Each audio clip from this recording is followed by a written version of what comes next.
Warahmatullahi wabarakatuh. Assalamu alaikum warahmatullahi wabarakatuh. Alhamdulillah, salatu wassalamu ala rasulillah Muhammad bin Abdullah sallallahu alaihi wasallam. Leo tunaanza safari yetu ya kupeleka chakula inshallah. Tuenda Masjid Taqwa, maji ya chumvi kule, na kisha tuenda kwetu Pangayambo, Kaloleni, Giriama, kupeleka ndugu zetu chakula cha iftar katika mwezi mtukufu wa Ramadhani inshallah, na tulie taufiki na Mungu inshallah tuwezeshe, na wiki ijayo zingine pia tutaenda tumalize sehemu zingine inshallah. Allah ibarik. Shukran.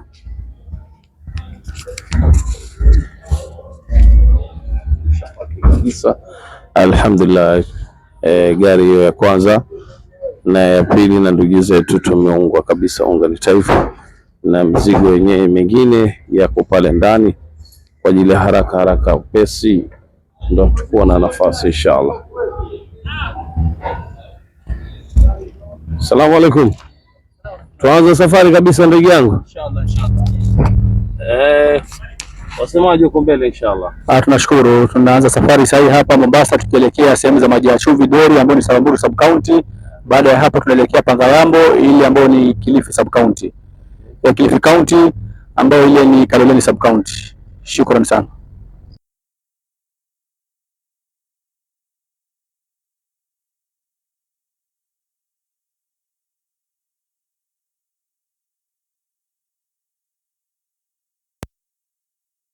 Wao bwana, hatuwezi kwenda kabisa. Hai, salamu alaikum. Vipi jamaa? Alhamdulillah. Alaina alaikum. Inshallah. Safari bana Ramadhani inshallah, Mungu atujalie kukutana tena. Mwenyewe Mateja Kezman. Zima bwana.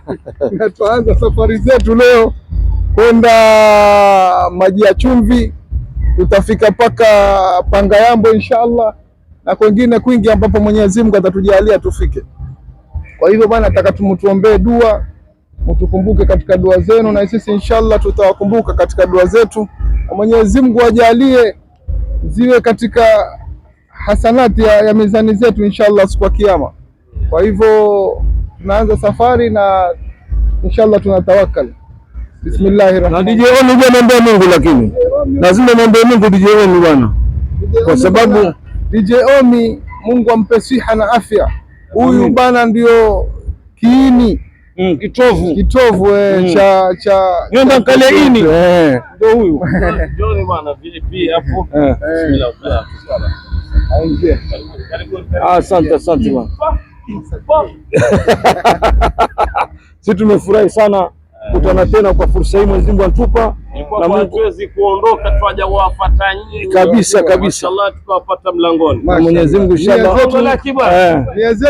Nia zetu safi kama pamba, na Mungu atujalie Ramadhani mwaka ujao nyingine inshallah, tupe umri inshallah, tuwezeshe inshallah. Na yule ambaye hajaoa aoe, na yule shaoa apate bibi wa pili na watatu. Na Salim Mungu amjalie aoe. Ramadhani hii ngapi? Hii Ramadhani 20 hajaoa. Kwa hivyo tutakapata bibi inshallah Ramadhani mwaka ujao, tena kwa lazima. Kwa lazima. Muona yeye peke yake. Kwa lazima. Hawezi kutoka katika nyumba yeye, amshikiza yeye mume wake peke yake. Wampe mapenzi yani ya wale kama ile nani Zulekha alipompenda Nabii Yusuf. Kabisa. Basi bana, tumuombee Mungu bana, amini wetu. Aoe bana. Mpaka sasa tuelewi atapita na upande wa kulia ama na upande wa kushoto. Shukrani. Tuanze hivi.